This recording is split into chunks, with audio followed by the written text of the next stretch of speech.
Hi guys, Southern Tier Prepper here. Sorry it's been a couple days since I've put up another video.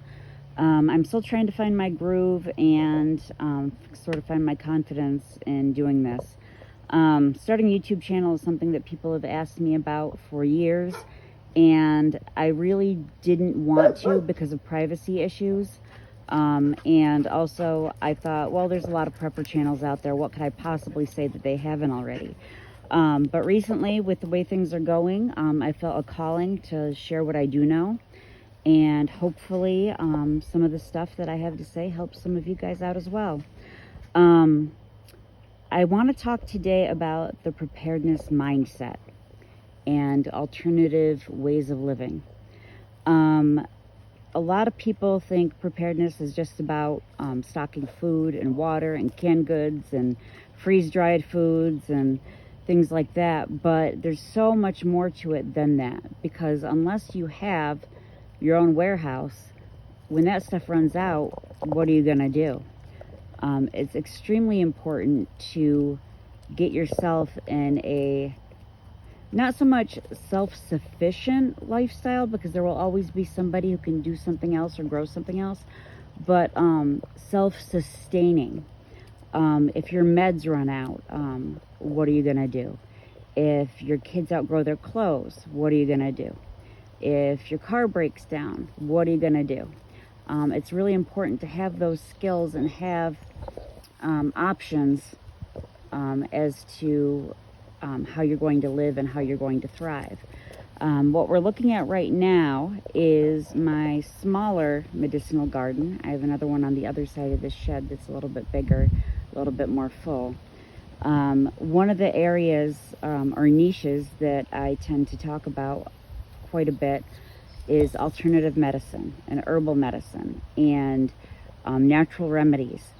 I'm still learning a lot about this myself, but one of the first things to run out is going to be medications and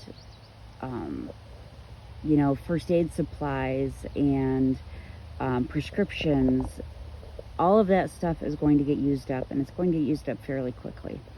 So it's important to know and grow things that you know can help you and your family and your neighbors, your loved ones, should the need arise. So some of the things that we're looking at here, and I'm not a doctor, I'm not providing medical advice, it's all things for you to research on your own. This big plant right here is toothache plant, and those buds, you can either use them fresh or dry them, and they have a numbing effect. So if you have a toothache, you can pack that right into the area of the toothache. It'll numb the entire area for quite a while. If you have a sore throat, you can create a gargle with it, or even a throat spray. We've got some lemon balm going on here. There's some fennel and anise and holy basil, oregano. We've got some yarrow, some borage, lavender. Looks like the cat reached under the fence and got the catnip, but it should come back. It's come back a couple times. There's some marshmallow, and we've got feverfew and hyssop, and back there's some echinacea and some calendula and some, what is that? I can't even see what it is from here, but there's a plant marker to let me know. It looks like that's bergamot, and we do have our strawberries in this garden just because we didn't have another place to put them right off the bat. But all of these things can be used in different ways for different ailments and different capacities, and it's up to you to research what those are, but these can grow anywhere. Oh, and did I mention this feverfew? But I do like a lot of the books from Rosemary Gladstar. She seems to be the herbal guru. I was turned on to her by watching the channel Mary's Nest. And if you're not familiar with doing things the old-fashioned way, I strongly suggest watching Mary's Nest. She's a sweet lady, and she has a lot of knowledge that could be very helpful. So that's thinking about things from a different perspective medicinally. But to get in a true preparedness mindset, everything that you do, you need to think to yourself, If things collapse, do I have the means to do this? Can I do this without power? Do I have the means to charge this item? Can I, do this without going to the store? Can I make this with everything that I have and that I have stored up and prepped? And I think doing that over the course of a week or 2 weeks or even longer will give you a great idea of where your prepping lacks. When you're cooking from day to day, how often do you rely on things like an electric coffee pot, electric food processor, electric mixers and beaters and things like that? And there are off-the-grid alternatives for all of those things. Pampered Chef makes a great little manual chopper that can replace a food processor. There's the old-fashioned beaters for mixing and beating cakes and eggs and things like that. Coffee pots, you've got your French press or a good old-fashioned percolator or even instant coffee.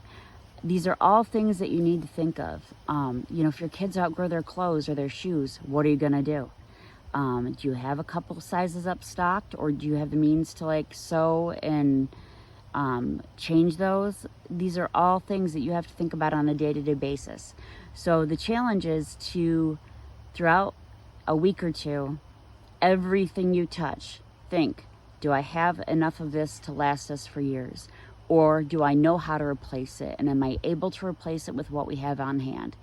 If the answer is no to anything, then add that to your list and make it a priority.